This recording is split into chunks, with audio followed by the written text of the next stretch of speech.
Hi, it's Mitch from Pickdawgz.com here with the free pick in the Hawks vs. Celtics NBA matchup on Thursday, March 28th, 2024. If you like all the free picks we do at Pickdawgz, you'll love our premium picks, our best bets. Use the discount code PICK for 15% off. We also have products meant for people who have big bets, people with big bankrolls looking for one-on-one concierge-style service. We offer these products, they're just not available on the website. So if you make big bets like I do, go ahead and text the number you see on the screen. But let's get to this one. Hawks taking on the Celtics, and those of you that have been living in a hole for the last week, well, you missed one of the great comebacks of the entire season, one of the bigger upsets out there, as the Atlanta Hawks were down by 30 against the Boston Celtics, came back to win the game outright.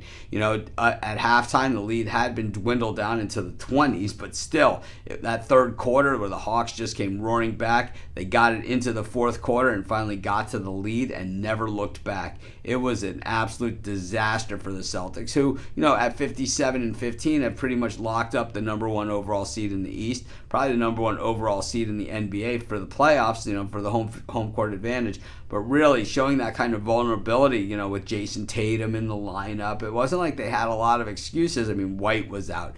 Big deal. I mean, it's the Atlanta frickin' Hawks, it's like you should certainly be better than that. And I think, the Celtics really, showed some vulnerability, like I said, and really not a lot of excuses there for what happened. It was pretty much a disaster by every stretch of the imagination there.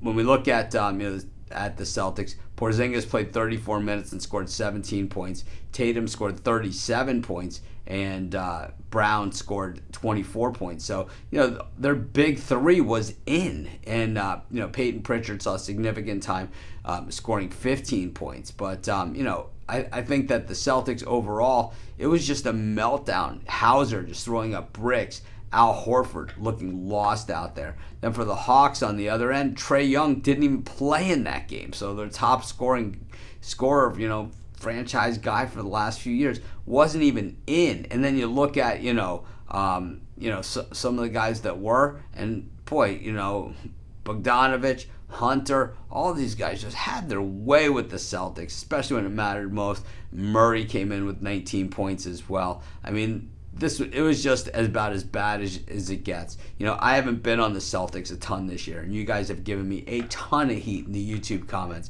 And the thing is that they're not a great cover team on the road. I mean, that really is the bottom line. At the end of the day, the Celtics are just 38, 31-3 overall against the spread, and on the road, worse than that, 18, 16-3. And I'll tell you what, if they don't get revenge in this one, they're going to have to live with it. But I think, they are the better team, and we saw that when they were up by 30. I think this time they go up by 30 and they put their foot on their throats for a change. I'm going to take the Celtics to get revenge, and that's going to be my free pick. Of course, while you're doing your picks, putting your bets in, be sure to use our free betting tools at sportschatplace.com. 100% free, and they'll help put you on the most favorable bets on the board today.